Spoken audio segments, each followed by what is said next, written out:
ಸ್ನೇಹಿತರೆ, ಈಗ ವಿಶೇಷವಾಗಿ ಮುಕ್ಕೋಟಿ ದ್ವಾದಶಿ ಬಗ್ಗೆ ತಿಳಿಸ್ಕೊಡ್ತೀನಿ ಅಂತ. ಈ ಧನುರ್ಮಾಸಲ್ಲಿ ಆಚರಣೆ ಮಾಡ್ತಾ ಇರುವಂಥ ಈ ವೈಕುಂಠ ಏಕಾದಶಿ ಮಾರನೇ ದಿವಸ ಆಚರಣೆ ಮಾಡುವುದೇ ಮುಕ್ಕೋಟಿ ದ್ವಾದಶಿ.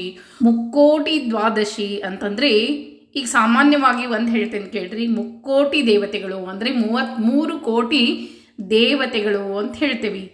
33 ಕೋಟಿ ದೇವತೆಗಳಂದರೆ ಯಾರು?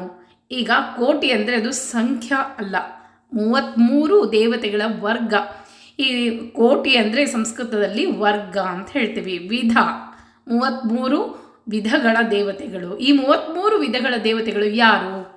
ಅಷ್ಟವಸುಗಳು, ದ್ವಾದಶಾದಿತ್ಯರು, ಏಕಾದಶ ರುದ್ರರು, ಅಷ್ಟೇ ಅಲ್ಲ ಪ್ರಜಾಪತಿ, ಬ್ರಹ್ಮ ಮತ್ತು ವಿಷ್ಣು ಇವರನ್ನು ಸೇರಿಸಿ 33 ದೇವತೆಗಳು. ಇವರನ್ನು ಕೋಟಿ ಅಂತಂದರೆ ವರ್ಗ.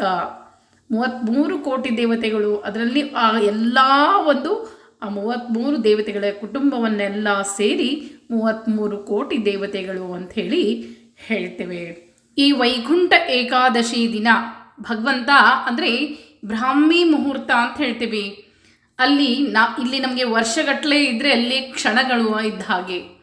ಹೀಗಾಗಿ ಏನು ಚಾತುರ್ಮಾಸ ನಂತರ ಭಗವಂತ ಹೇಳ್ತಾನೋ ಆಗ ಅಂದರೆ ಬ್ರಾಹ್ಮಿ ಮುಹೂರ್ತದಲ್ಲಿ ಪ್ರಥಮವಾಗಿ ಧನುರ್ಮಾಸ ಪ್ರಾರಂಭ ಆಗುವುದೇ ಬ್ರಾಹ್ಮಿ ಮುಹೂರ್ತ ದೇವಲೋಕದಲ್ಲಿ.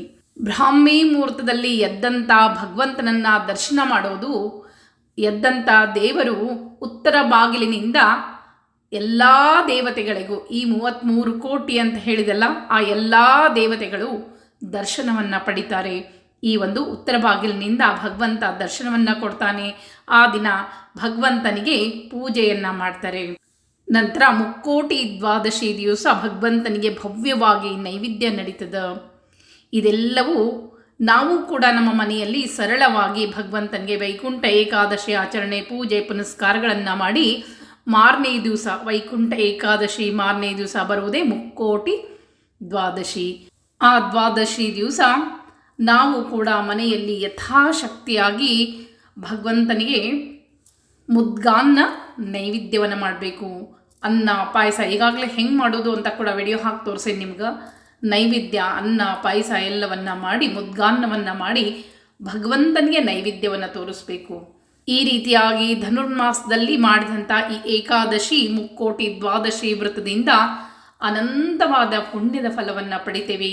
ಸಾಕ್ಷಾತ್ ಮಹಾಲಕ್ಷ್ಮೀ ದೇವಿ ಪ್ರೀತಳಾಗ್ತಾಳಂತೆ. ಅದಕ್ಕಾಗಿ ಯಾರಿಗೆ ಹುಗ್ಗಿ ಗೊಜ್ಜು ಆ ದಿನ ಪಾರಣಿ ದಿವಸ ಅಂದರೆ ಇಲ್ಲಿ ಇನ್ನೂ ಒಂದು ವಿಷಯನ ಹೇಳಲಿಕ್ಕೆ ಮರೆತೆ ನಾನು.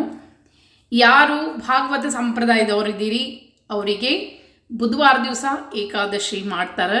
ಯಾಕಂದ್ರೆ ವೈಷ್ಣವ ಸಂಪ್ರದಾಯ ಅಂತ ಏನು ಹೇಳ್ತೀವಿ ಅವರು ಬುಧವಾರ ದಿವಸ ಏಕಾದಶಿ ಆಚರಣೆ. ಇನ್ನು ಈ ಏಕಾದಶಿ ಆಚರಣೆ ನಾಳೆ ಮತ್ತು ನಾಡ್ದು 2 ದಿವಸ ಮಾಡ್ಬೋದು ವೈಷ್ಣವ ಸಂಪ್ರದಾಯದವರು. ಉಳಿದವರೆಲ್ಲರೂ ನಾಳೆ ದಿವಸ ಏಕಾದಶಿ ಇರ್ತದೆ. ಈಗಾಗಲೇ ಏಕಾದಶಿ ವಿಶೇಷ ಯೋಗದಲ್ಲಿ ಬಂದದ.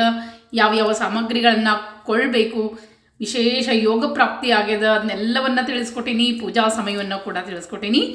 ಇನ್ನು ಯಾರು ವೈಷ್ಣವ ಸಂಪ್ರದಾಯದವರಿದ್ದೀರಿ, ಭಾಗವತ ಏಕಾದಶಿ ಯಾರು ಮಾಡ್ತೀರಿ ಅವರು ಬುಧವಾರ ದಿವಸ ಮಾಡಬೇಕು ಅಂಥೇಳಿ, ಗುರುವಾರ ದಿವಸ ಅವರಿಗೆ ದ್ವಾದಶಿ. ಇನ್ನು ಯಾರು ನಾಳೆ ದಿವಸ ಮಂಗಳವಾರ ದಿವಸ ಅಂದರೆ ವಿಶೇಷ ಯೋಗದಲ್ಲಿ ನಾಳೆ ದಿವಸ ವೈಕುಂಠ ಏಕಾದಶಿ ಆಚರಣೆಯನ್ನು ಮಾಡ್ತಾ ಇದ್ದೀರಿ ಅವರಿಗೆ ಬುಧವಾರ ದಿವಸ ದ್ವಾದಶಿ ಆಚರಣೆ ಇರ್ತದೆ. ಸಮಯವನ್ನು ಹೇಳ್ತೀನಿ, ನೋಟ್ ಮಾಡಿ ಇಟ್ಕೊಳ್ರಿ. 7:30 ನಂತರ ನೀವು ನೈವೇದ್ಯವನ್ನು ಮಾಡ್ಬೋದು. ಅಂದರೆ ದ್ವಾದಶಿ ದಿವಸ ಬೆಳಗ್ಗೆ ಬೇಗ ಎದ್ದು ಪೂಜೆ ಎಲ್ಲ ಮುಗಿಸ್ಬೇಕು. ಎಲ್ಲ ಮುಗಿಸಿ 7:30 ನಂತರ ನೀವು ಅಡುಗೆ ನೈವೇದ್ಯವನ್ನು ಮಾಡ್ಬೋದು. ಯಾರು ವೈಕುಂಠ ಏಕಾದಶಿ ಮಂಗಳವಾರ ಮಾಡಿರಿ ಅವರು ಬುಧವಾರ ದಿವಸ ನೈವೇದ್ಯ ಪಾರಣಿ ಮಾಡಬಹುದು. ಇನ್ನು ಯಾರು ವೈಷ್ಣವ ಸಂಪ್ರದಾಯದವರಿದ್ದೀರಿ ಅವರು ಈ ಮುಕ್ಕೋಟಿ ದ್ವಾದಶಿಯನ್ನು ಗುರುವಾರ ದಿವಸ ಮಾಡಬೇಕಾಗ್ತದೆ. ಇನ್ನು ದ್ವಾದಶಿ ದಿವಸ ವಿಶೇಷವಾಗಿ ಅಕ್ಕಿ ಬೇಳೆ ಅಂದರೆ ಅಕ್ಕಿ, ಹೆಸರುಬೇಳೆ, ಬೆಲ್ಲ, ತುಪ್ಪ ಇಷ್ಟನ್ನು ಮತ್ತು ಸ್ವಲ್ಪ ಹುಣಸೆಹಣ್ಣು ಇಷ್ಟನ್ನು ಸೇರಿಸ್ಕೊಂಡು ಯಾವುದಾದ್ರೂ ದೇವಸ್ಥಾನಕ್ಕೆ ದಾನವನ್ನು ಕೊಟ್ಟರೂ ಸಹ ಒಳ್ಳೆಯದು.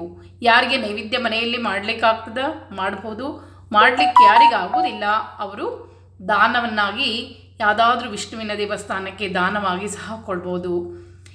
ಕೊಟ್ಟರೆ ಎಲ್ಲ ಕಷ್ಟಗಳು ಪರಿಹಾರ ಸಿಗ್ತದೆ. ಯಾಕಂದರೆ ನಾವು ಲಕ್ಷ್ಮೀ ಪ್ರೀತಳಾಗಲಿ, ಮಹಾಲಕ್ಷ್ಮಿ ಪ್ರೀತಿಗಾಗಿ ಭಗವಂತನಿಗೆ ನೈವೇದ್ಯವನ್ನು ಮಾಡಿದಾಗ ಲಕ್ಷ್ಮಿ ಪ್ರೀತಳಾಗ್ತಾಳಂತೆ.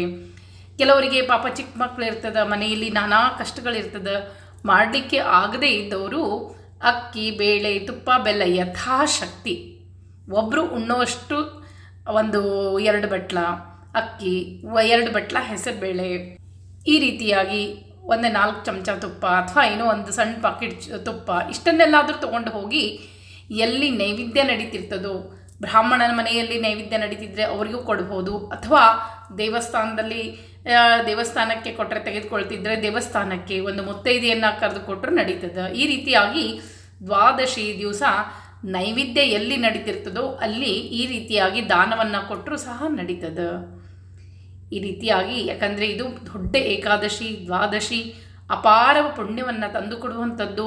ಎಲ್ಲ ಸಮಸ್ತ ಕಷ್ಟಗಳು ದೂರ ಆಗ್ತದೆ. ಭಗವಂತನಿಗೆ ನಾವು ನೈವೇದ್ಯವನ್ನು ಮಾಡಿದರೆ ನಮಗೆ ಯಾವತ್ತೂ ಆಹಾರಕ್ಕೆ ಯಾವುದೇ ಜನ್ಮದಲ್ಲೂ ಕೂಡ ನಮಗೆ ಕೊರತೆ ಬರುವುದಿಲ್ಲ. ಅದಕ್ಕಾಗಿ ಮಾಡಿದ ಒಂದು ಅನ್ನಕ್ಕೆ ಒಂದು ತುಳಸಿ ದಳ ಇಟ್ಟು ಶ್ರೀಕೃಷ್ಣಾರ್ಪಣಮಸ್ತು ಅಂದು ಊಟವನ್ನು ಮಾಡಿದರೆ ಜನ್ಮಾಂತರದವರೆಗೂ ನಮ್ಮ ದಾರಿದ್ರ್ಯ ಏನಿರ್ತದಲ್ಲ, ಯಾವ ಜನ್ಮದಲ್ಲೂ ನಮಗೆ ದಾರಿದ್ರ್ಯ ಬರುವುದಿಲ್ಲ, ಆಹಾರದ ಕೊರತೆಯಾಗುವುದಿಲ್ಲ. ಇಷ್ಟೆಲ್ಲ ಭಗವಂತ ನಮಗೆ ಕೊಟ್ಟಾಗ ಒಂದು ತುತ್ತ ಅನ್ನವನ್ನು ಭಗವಂತನ ಹೆಸರು ಹೇಳಿ ತಿನ್ನೋದು ಒಳ್ಳೆಯದು. ದ್ವಾದಶಿ ದಿವಸ ಭಗವಂತನಿಗೆ ನೈವೇದ್ಯವನ್ನು ಮಾಡಬೇಕು ಅಂಥೇಳಿ ಭಾಗವತದಲ್ಲಿ ಬರ್ತದೆ. ನಾವು ಇಷ್ಟೆಲ್ಲ ಕೊಟ್ಟಿರುವಂಥ ಆಹಾರ ಧಾನ್ಯವನ್ನು ಕೊಟ್ಟ, ಮಳೆ ನೀರು ಕೊಟ್ಟ, ಎಲ್ಲವನ್ನ ಕೊಟ್ಟಂಥ ಭಗವಂತನಿಗೆ ಒಂದು ತುತ್ತ ಅನ್ನವನ್ನು ನೈವೇದ್ಯವನ್ನು ಮಾಡಿ ಆತನ ಹೆಸರು ಹೇಳಿ ಊಟವನ್ನು ಮಾಡದೇ ಇದ್ದರೆ ಜನ್ಮಾಂತರದಲ್ಲಿ ನಾವು ದಾರಿದ್ರ್ಯದಿಂದ ಬಳಲ್ತೇವೆ. ಅದಕ್ಕಾಗಿ ಈ ಏಕಾದಶಿ ಆಚರಣೆ ಮಾಡಬೇಕು. ದ್ವಾದಶಿ ದಿವಸ ಭಗವಂತನ ಹೆಸರಲ್ಲಿ ನಿಮ್ಗೆ ಏನೂ ನೈವೇದ್ಯ ಮಾಡಲಿಕ್ಕೆ ಆಗೋದಿಲ್ಲ ಅಂದರೆ ಅವಲಕ್ಕಿ, ಬೆಲ್ಲ, ತುಪ್ಪವನ್ನಾದರೂ ನೈವೇದ್ಯ ಮಾಡಬೇಕು. ಅದಕ್ಕಾಗಿ ಈ ವೈಕುಂಠ ಏಕಾದಶಿ, ಮುಕ್ಕೋಟಿ ದ್ವಾದಶಿ, ಈ ಧನುರ್ಮಾಸ ಎಲ್ಲವೂ ಪುಣ್ಯ ಸಂಪಾದನೆಗೆ ಬಹಳ ಯೋಗ್ಯ ಕಾಲ ಅಂತ ಹೇಳ್ತೀನಿ. ಈ ಸಮಯದಲ್ಲಿ ಮಾಡಿದಂಥ ನೇಮ ನಿತ್ಯಗಳು ನಮ್ಮನ್ನು ಕೈ ಹಿಡಿದು ಕಾಪಾಡ್ತದೆ ಅಂತ ಹೇಳ್ತಾ, ಮುಕ್ಕೋಟಿ ದ್ವಾದಶಿ ದಿವಸ ಪ್ರತಿಯೊಬ್ಬರು ಭಗವಂತನ ಆರಾಧನೆ ಮಾಡಿ ನೈವೇದ್ಯ ಮಾಡಿ ಒಂದು ತುತ್ತು ಅನ್ನ ಭಗವಂತನ ಹೆಸರು ಹೇಳಿ ಊಟ ಮಾಡಿರಿ. ಯಥಾಶಕ್ತಿ ದಾನವನ್ನು ಮಾಡಿ ಪುಣ್ಯ ಸಂಪಾದನೆಯನ್ನು ಮಾಡಿಕೊಳ್ಳ್ರಿ ಅಂತ ಹೇಳ್ತಾ ಮುಂದಿನ ವಿಡಿಯೋದಲ್ಲಿ ಮತ್ತೆ ಸಿಗ್ತೀನಿ. ನಮಸ್ಕಾರ.